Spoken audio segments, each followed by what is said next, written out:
individual. All right, to continue, part two, West Coast humbling. I done lost everything and I'm headed back to LA. Done had a fight with my lady. This time I'm going to LA again with a couple dollars and a big keyboard because I'm a musician. I'm still making music and stuff. So I had my keyboard with me and took a bus trip back to the West Coast from Texas. I pull up. For whatever reason, I went to Torrance, California. I don't know why I wound up in Torrance, but that's where I went. So I'm in Torrance. My plan was I get this $200 for the keyboard and I'm all good. I got a week. I go to Labor Ready, get this $45 a day. I start building up. I go get a job, and then I start doing what I wanted to do out here in LA. Make music, be an entertainer or whatever, and make this music. First mission was to go to the pawn shop. Mind you, I'm riding on the bus now because I don't have a car. I'm riding on the bus with a big ass keyboard in my lap. I'm going to try to pawn this keyboard.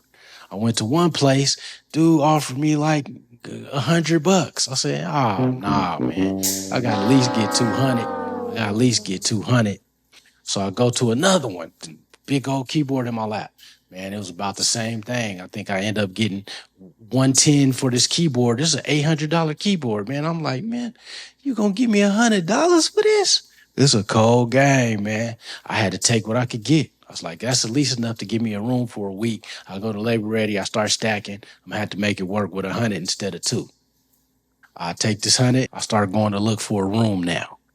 To my surprise, rooms in LA are not $120. They're not $99. There was more like $175 to $200 for a week for like hood room. Dang. It gotta be someplace around here they got $100 room. I looked everywhere, couldn't find nothing. I didn't have enough to even get a room anywhere in LA. I had like $120, $130. Now I got this big backpack on me and I'm used to sleeping outside from Las Vegas. So I'm thinking Vegas and LA ain't that much different. No, it's a big difference. LA don't really got casinos like that where you can just be posted. It's not a 24-hour town. You can't just walk up in somewhere. Something's going to be open. LA, stuff be closing. LA, California stuff closed and it's not Vegas. I done scoped around the area to see if I could find something. And I was like, man, I ain't paying for no one night in no room. I'm going to just post outside somewhere. I looked around. I happened to find this little dumpster area. It was a dumpster fenced in area behind this building with a dumpster, but they had a clean piece of concrete by the dumpster. It looked clean, like they spray washed or whatever. It looked clean. So I scoped that out. I was like, I'm gonna just post right there tonight. I went right behind that dumpster, right by in that little fenced-in area, and knocked out. So I waited till nightfall when it got me something to eat or whatever. I goes behind this dumpster area, open the fence. It's like probably 11 at night. I'm first night on the ground. I'm on that book, knocked out. I'm inside. I got my little backpack. Boom, knocked out. Right outside. Knocked. And that was my first time sleeping on the ground. That's the first time I slept on the ground. I don't think I slept on the ground maybe a couple more times. We'll get to that. I did that. That wasn't no good sleep. It wasn't no good sleep being out there like that. Next day, Labor Ready, same thing. I did go out, got my $45. Still didn't have enough for no weekly in LA, so I had to find another place to sleep. It's like, man, I'm not doing that no more. That was too much. I was doing too much for me. I didn't like that. Sleeping in the U-Haul, sleeping in these casinos, that's a little different. When you outside, you pretty much feeling like, for real? This what I'm doing? Hard out here sleeping on the ground? I done went from DJ Hard, free room, knocking them down, doing all of that, to now I'm in LA. I've been somewhere in the middle of California sleeping on the ground. Amazing how life can turn, man. God been with me, boy, because I don't know how I did it. Next day, I went to Labor Ready, went out, whatever. I started scoping the area again. I looked in the area. I'm scoping the area, trying to find a place that I'm gonna crash tonight. I happened to come across this bakery, a Bimbo bakery, and they had a whole bunch of trucks, a fleet of Bimbo trucks in the back. So I looked and I seen nobody was getting in these trucks, and they probably didn't use them until the morning or whatever, if they had to deliver. So I goes up in there. It's like, it was getting close to nightfall, kind of dusk. The bakery was closed or whatever. It had the little triangle window, and one of them was open. It was slightly open. I pushed it in. I reached my arm in, unlocked the door. Boom, opened it up. I was like, oh, I done got a room. I got a room. This a bimbo truck. This a bimbo bakery truck. They had wasn't nothing but cakes and pies and bread in the back of this mug, but they had the big flat piece. There was nothing in there. So I unlocked that, got it all set up for myself, came out. I was like, when it get night, this where I'm gonna be posted. I done got me a room. Bimbo truck, baby. Crazy, man. I go eat, same thing. Nightfall come, get to like 10, 11 night. It's dark. I didn't want to be walking around in LA middle of the night. So I go to this truck. I had it already open. I goes in, boom. Nice and comfy room for the night. So I'm sleeping in this bread truck. I'm in here eating submarinos, macanadas, canellas. I'm eating all of the little bimbo pastries. Shouts out to Bimbo, man. They came through on me on that when I was taking that stuff to work. I was sitting in there eating all type of cakes and pies, boy. It's crazy. Oh, gosh. I end up doing that for like three, maybe 4 nights. I did that at least 3, 4 nights. 3, 4 nights, sleeping in Bimbo truck, going to work to Labor Ready. I ended up stacking my money, but if I would have got a room, I would have been flat broke again. I didn't want to be flat broke. I couldn't keep doing this. It was already getting close to a week out here doing the most. This was like too hard of a life for no reason. I end up calling my cousin on the phone. He was like, man, my homeboy stay out there. I said, who, from Wichita? I got a homeboy from Wichita that stayed in LA. I done talked to my cousin. Shouts out to Mac Dog. Shouts out to you, Mac Dog, man. He came through and told me his homeboy stayed out there. He gave me his number, whatever. I was like, oh, okay. So I called his homeboy, and he's like, Horde? Yeah, I know you, man. DJ Horde? Yeah, I know. I remember when you put out the album From the Town, man. I remember you. Yeah, Mac, that's my boy. They best of friends. They was doing their thing or whatever. And when they was in Wichita or whatever, he happened to move LA. Shouts out to the homie Rick. Shouts out to the homie Rick, boy. Mind you, I still got Vegas family now, but now I'm in LA, busted, and now maybe I got a friend. Maybe I got a homeboy. We chop it up on the phone. He's like, yeah, I live here, man. Just come through, man. Holler at me, see what's happening. My cousin knew I was outside doing the most right now. I was like, man, I'm outside. I'm living on the land. I goes over. We hit it off immediately, man. We cool. We from the same hometown. He already know me. He know my cousin. He know some of my background. We hit it off immediately. I told him what I was on. He stayed in like a little studio, but he was like, "Hey, man, you could post on the floor if you need to for the night, man. Till you could do something, man. Try to find something." So he let me post up on his floor for the night. Cool. Came through for me, man. So I posted on the floor. Now I got a friend in LA. I'm in LA, and we get to chopping it up, and he tell me he a stand-up comedian. So, I started going with him to do stand-up comedy, and also I started learning about the film industry. So instead of Labor Ready, he's like, man, you can do extra work out here. I said, extra work? What's that? Yeah, you just go to Central Casting, you give them your headshot or whatever, and they put you out on these TV shows and movies as an extra, and you can make pretty much the same money as Labor Ready. So that's what I do. I go take a picture. This is my headshot. I took this picture, and I went out here, Central Casting, signed up, and I started doing extra work. same money as labor ready, but a whole different environment. Instead of picking up construction stuff or whatever, you're making about the same money and you don't get paid daily. But I'm sitting out here chopping it up with beautiful women on TV sets around stars and all of that kind of stuff. You don't make no money, but it's way better than labor ready compared to the life I had been living. So that's what I'm doing. Mind you, still trying to figure out a way to sports bet, but I'm not sports betting at this time. I'm out here in LA. My boy will let me post with him sometime, but sometimes I will sleep on the bus now. I start sleeping on buses and trains because I'm still, at the end of the day, I'm still homeless. So every now and then he'll let me post on his floor, but the nights he didn't, I would sleep on like the bus. They had a long bus route that went to the beach and back. That'll get you like 3 hours of sleep. And this is how I used to be on the bus. I had my backpack. I get on the bus, I put my hoodie on, I be on the bus, knocked out.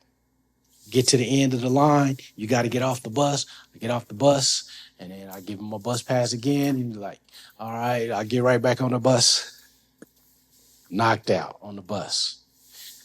Me and a few other people was on there that was homeless. Bus driver didn't care. As long as you mess with him, he was like, hey, I'll sleep on this bug if y'all want to. I ain't tripping. So I would do that some nights. Some nights I'll sleep on a train. In order to wash and all of that stuff, I got me a membership to 24-hour fitness. When I needed to wash, I had the 24-hour fitness membership, and now it's going in there. So now that I got the 24-hour fitness membership, sometimes I'll crash in the sauna. They had a sauna. I'll go in the sauna. It'd be hot to the mug. I'll be in there. You can get another hour or two worth of sleep. I'll be in there knocked out, just burning up sweat, losing weight, though. Crazy, boy. Sleep in the sauna, go take a shower at 24-hour fitness, get back on the bus, go give me another couple hours of sleep, go do these movie sets, and every now and then I'll crash on my boy's floor. So I did this for off and on for maybe a month or two, off and on. I started doing stand-up comedy with him, so we would do some stand-up sometimes, and I started getting into that. I went up my first time stand-up, and I liked it. I got a few laughs. I always been a clown. I was like, I like this. I like this. So we started doing stand-up together. Now I'm a stand-up comedian. Hard way. Hey, it's the DJ. I've been clowning the DJ all damn night now. It's the DJ's turn. I'm about to get hot up in this motherfucker. I'm about to take my shit off. It's unpredictable. You never know what might happen with both hallways on stage. Anyway, how y'all doing? Y'all alright? Damn, I didn't see all these people behind the black curtain. Still doing these movies or whatever, and they told me the only way you're gonna really make some money as an extra is if you get in the union. I said, the union? What's that all about? So I learned what I would have to do to get a SAG card. I end up chopping it up with people or whatever, and the homeboy at Central Casting, I had been on so many different sets or whatever. He's like, hey, I got you on, I think it was Criminal Minds. I got on Criminal Minds for a union voucher. At this time, you needed 3 union vouchers to be eligible for SAG. So my goal was to get 3 union vouchers as an extra to get eligible for SAG. And then I get my SAG card. I could start making some real money. I get on Criminal Minds, first union voucher. They call me back the next day, second union voucher. I'm like, yeah, thank you, God. I'm getting geeked up now because I know I need one more and I'm eligible to be in SAG. I'm eligible to be in a union. Now, mind you, non-union, you make like $7, $8 an hour at the time. You make minimum wage basically to be on these sets, pretty much just hanging out, eating, and walking. They tell you to walk across. When you see the people walking by, that's all you pretty much do. You're just walking around, sitting around, waiting for them to call you and doing nothing. But you're getting minimum wage though. Union, that's a whole different story. You get like $17, $18 an hour to be in the union at that time. Something like that. You get like $100, $140 a day type stuff. That's the move. I had 2 union vouchers. I had to wait for like a month or so for that last. I'm still out here struggling, doing whatever, and staying with people. I met people doing comedy. I got some more friends that, would let me post with them or whatever and post in a car, whatever I had to do. I was just trying to make it at that time. I ended up getting my last union voucher. I forgot what show I got my last union voucher on. I think it was LAX. I think that's over with now, but I believe I got my last union voucher on LAX. I always used to get job as detective or policeman or something because I'm pretty tall and I was kind of bigger than everybody. On camera, it looks like, you look more like a police officer, detective. They let the tall people do that pretty much. I got that union voucher and I was like, okay, you're not finished yet. In order to get your union card, you got to pay for it. And that's like $2,000 or something. I was like, okay, I accomplished the goal that I set to be eligible. Now I got to get the union card. But since I didn't have no job, no money, I'm still doing extra work and I'm still out here doing the most. I ended up saying, I got to get a job. I was blessed enough to be able to get a good job. I got a job at this cap company and I was making like 50, 55 racks back then, because I got accounting background. Mind you, I'm doing all of this stuff not because I have to, because I could have got a job a long time ago. I'm doing this stuff to basically follow dreams. I step out on faith. I did it in Vegas to try to be a sports bettor. I did it in LA so I could try to be an actor. At the end of the day, I could always get a job in the accounting field. Went to college for accounting and I did study that and I got a proficiency with numbers. I'm not doing this because I just really have to. Anyway, I got this job at this cap company. I'm making pretty good money back then. I got enough to survive. I ended up getting a place where my boy was, where my boy that I was posted on his floor. Now I got a place in the same place he do. I got a big room in there now because I'm making a little money. I done came up on a little breezy at the job. I got a fine. She was a bad one too. Now I'm back in the game. I'm feeling thorough again. I got me a nice little one. I got me a little room. I'm doing my thing. She would come to the room. We kicking it or whatever. I ain't homeless no more. I got a job. I'm trying to stack this money to get my union card. It was hard for me to save 2 racks though. I think it cost 2 racks to get a union card. So I end up asking my grandma. My grandma, she had some bread from different investments that she had made during the course of her life. I ended up calling her and asking her, could she give me the money to get this union card? Told her all about it, what it was. Mind you, I had asked her for money before and didn't pay her back. So she was like, no, I'm not about to do it. But it's my grandma. She came through for me and she was like, okay, I'm going to do this for you again.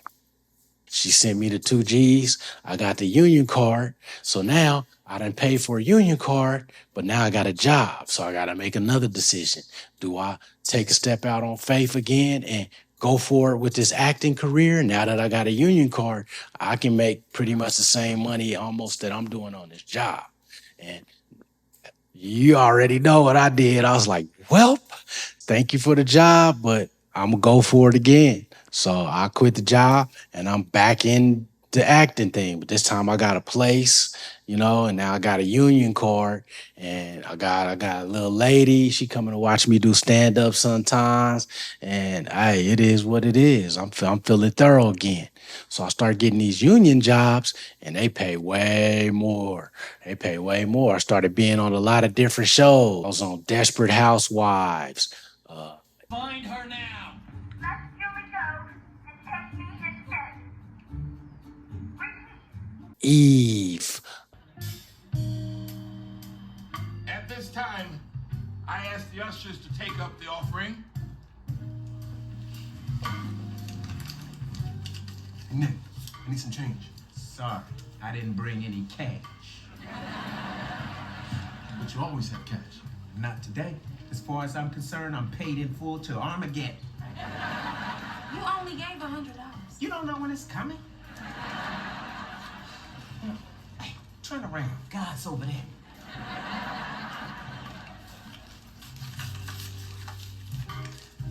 You can't take money. I'm talent. He still got money! I just got my change. Do I know you? Over here. You missed somebody.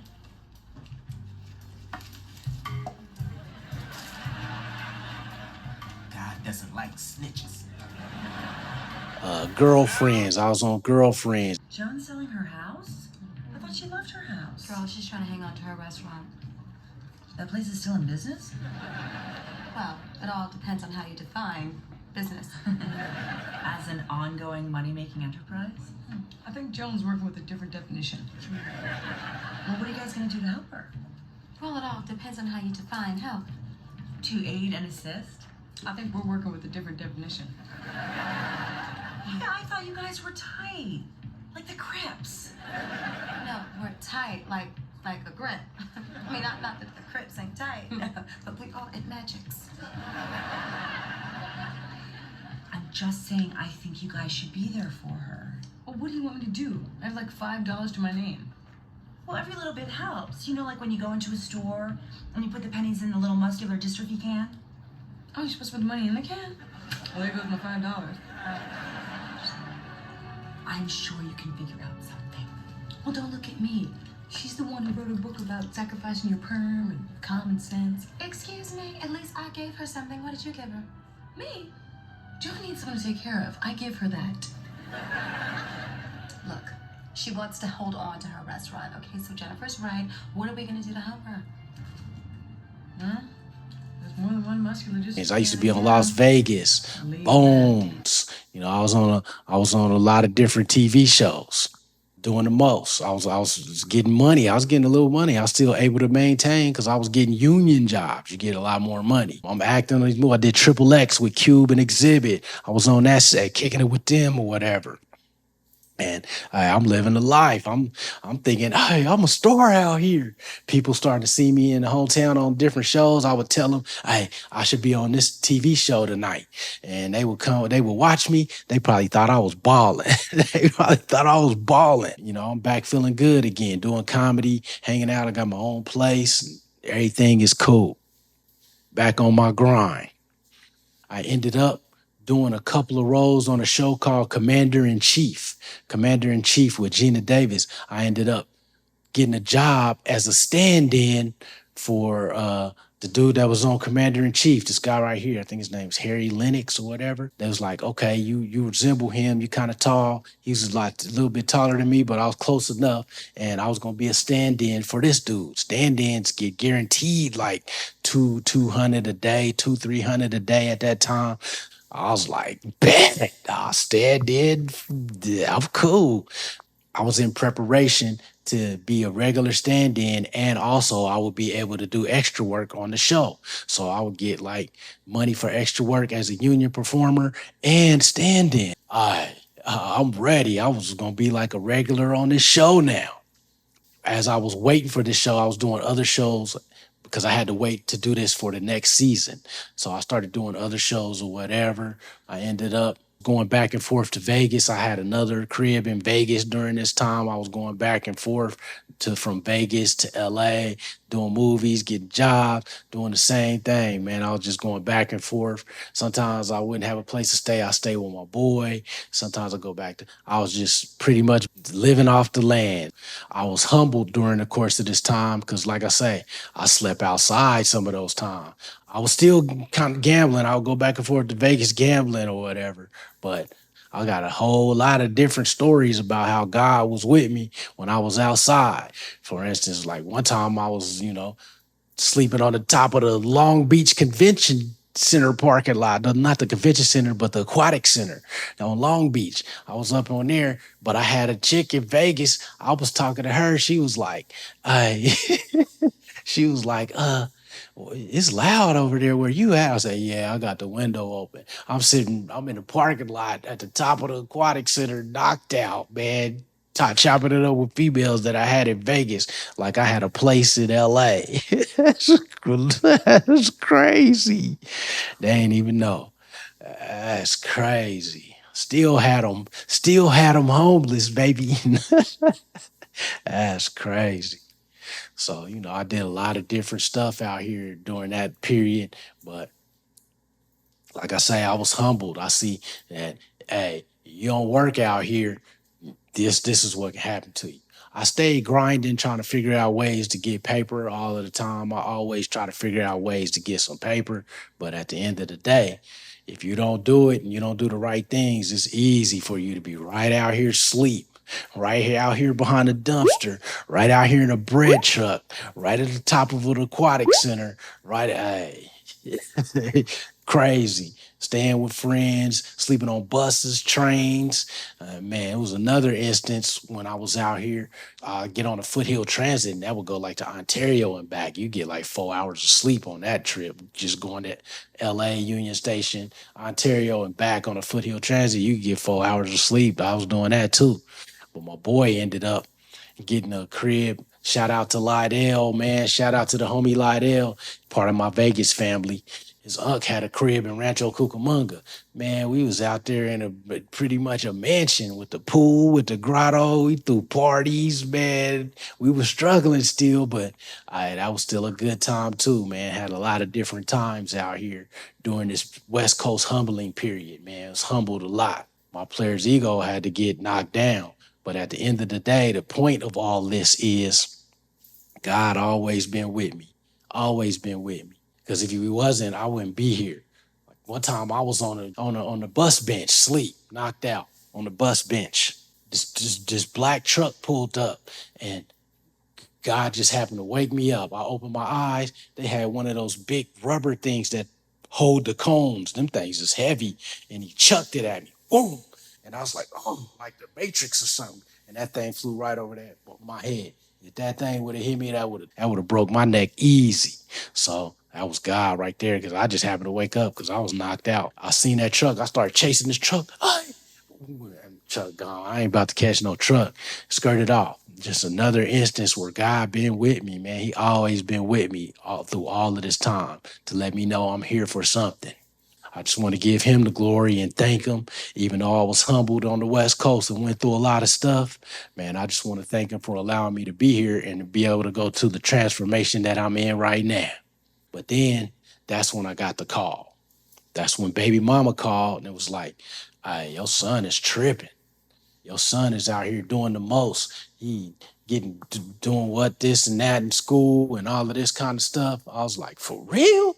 And that's when I bounced, because at the end of the day, like I said, my kids is more important than all of this stuff.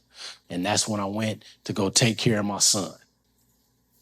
All that being said, I'm telling you this, I got one more episode that I got to do. We can start moving to the present. So after I finish this next episode of Hunnid Speech, we'll start moving to what's going on for me right now. I can't wait, but I'm doing what God called me to do and telling my story. But I can't wait to get to the present. The present, the future and the present is looking good. I got a lot of things coming up for you. Thank you for watching Hunnid Speech, West Coast Humbling Part 2. Coming soon. Episode 5. Karma. I'm gonna tell you about this karma that I received from messing with all these females, how my karma came back to me. And still, that's damn near still going. But once again, you already know, they call me Bo. Now I gotta go. Uno.